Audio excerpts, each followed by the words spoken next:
Hello students, आज हम बात करेंगे कूलॉम्स लॉ पर, जो कि इलेक्ट्रोस्टैटिक का बहुत ही इंपॉर्टेंट टॉपिक है। सही बात है, क्योंकि कूलॉम्स लॉ देखिए बोर्ड पॉइंट ऑफ व्यू से भी बहुत इंपॉर्टेंट है और कंपटीशन के लिए भी। तो आइए हम देखते हैं कि कूलॉम्स लॉ होता क्या है। This law gives the interaction force between two static and point charges.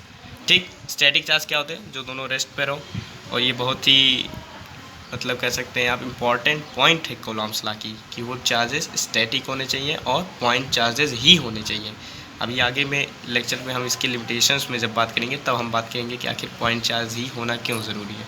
ठीक है, तो मान लेते हैं, चलिए देखते हैं कि ये कोई पॉइंट चार्ज Q1 है और ये कोई पॉइंट चार्ज Q2 है। ठीक, तो ये Q1 इस Q2 पर F फोर्स लगा रहा है और ये Q2 इस Q1 पर उतना ही F फोर्स लगाएगा, क्योंकि दोनों के बीच का डिफरेंस वो क्या है, सेपरेशन आ रही है। ठीक है, तो इस आखिर इस लॉ ने बताया क्या गया है। अकॉर्डिंग टू दिस लॉ जो फोर्स होता है दोनों चार्जेस के बीच में वो प्रोपोर्शनल होता है क्या, प्रोडक्ट ऑफ द चार्जेस पर।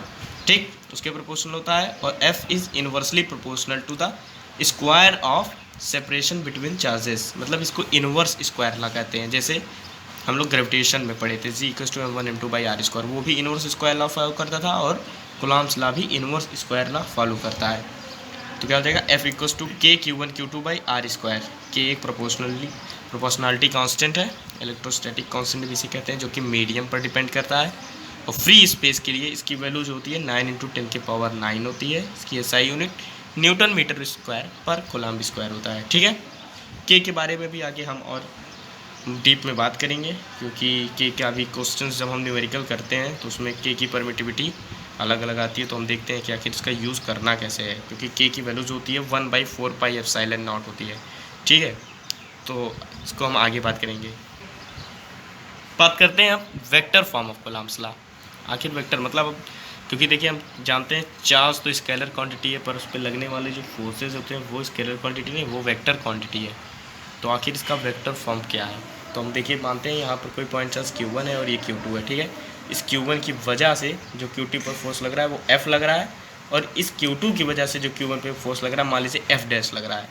तो हम जानते हैं कि दोनों के बीच का जो सेपरेशन है Q2 का Q1 के रिस्पेक्ट में मान लीजिए R1 है। ठीक है, पोजीशन वेक्टर। तो जो ये F होगा Q2 पर लगने वाला, उसके निगेटिव के इक्वल होगा क्या, F डैश, क्योंकि दोनों के बीच का सेपरेशन तो वही है, सेम ही है। तो लेकिन डायरेक्शन अलग अलग है, तो वो निगेटिव साइन आ जाएंगे। ठीक है, तो फोर्स को हम आखिर वेक्टरली रिप्रेजेंट कैसे करेंगे, F=K(Q1Q2/r1² into R1 cap. R1 क्या है, यूनिट वेक्टर है in the direction of Q2 from Q1। ठीक है, इसको हम और तरीके से कैसे लिख सकते हैं, F=K(Q1Q2/r1³ इंटू R1 वेक्टर। जब हम वेक्टर लिख देते हैं तो क्या हो जाता है, यूनिट वेक्टर अपॉन मॉडुलस। तो उसकी वजह से हम इसको इस तरह भी लिख सकते हैं। और F डैश तो हम जानते हैं ये निगेटिव ऑफ F के इक्वल होता है, तो क्या हो जाएगा, negative of K(Q1Q2/r1³ into R1 vector. तो इस तरह से हम इसको वेक्टरली रिप्रेजेंट करते हैं। आगे हम लोग न्यूमेरिकल्स में देखेंगे कि आखिर मतलब वेक्टर फॉर्म का ज़रूर कहते हैं, तो इस पर न्यूमेरिकल कैसे बनते हैं। अब हम बात करते हैं लिमिटेशन ऑफ कूलम्ब्स लॉ। आखिर कूलम्ब्स लॉ की लिमिटेशन क्या है, तो देखिए पहला लिमिटेशन यही है कि Coulomb's law can be applied for static charges and point charge only. क्यों?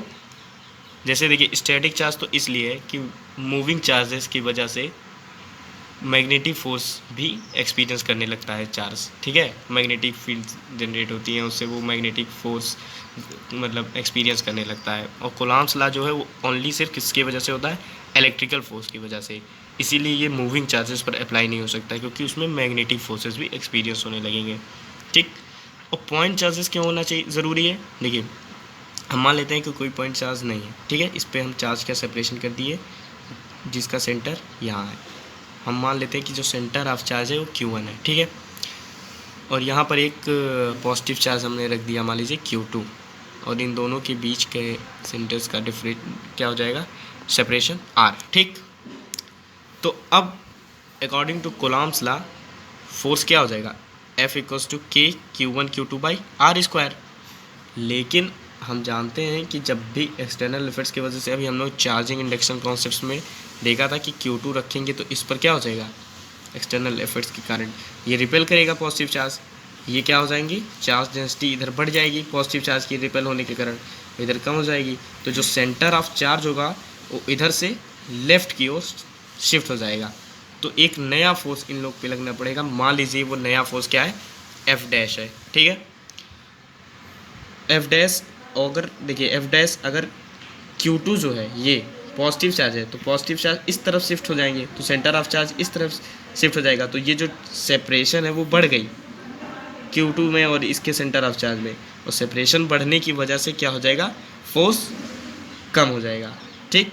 तो F is less than, F dash is less than K1 Q2 by r square if Q2 is positive. अगर Q2 positive है तो ये force जो इन दोनों के बीच में लगेगा वो कम हो जाएगा, और अगर Q2 नेगेटिव है तो पॉजिटिव चार्ज की डेंसिटी इस तरफ शिफ्ट हो जाएगी और सेंटर ऑफ चार्ज राइट की तरफ शिफ्ट हो जाएगा, जिसकी वजह से इन दोनों के सेंटर का क्या हो जाएगा, सेपरेशन कम हो जाएगा, ठीक। और सेपरेशन कम होने की वजह से क्या हो जाएंगे, एफ डैश ज़्यादा हो जाएगा। अगर Q2 नेगेटिव है तो एफ डैश की वैल्यू ज़्यादा हो जाएगी, ठीक है। इसीलिए हम लोग क्या कहते हैं कि पॉइंट चार्ज होना ज़रूरी है, नहीं तो उसका जो फोर्स है वो सिमेट्रिक नहीं, बराबर नहीं रह जाएगा।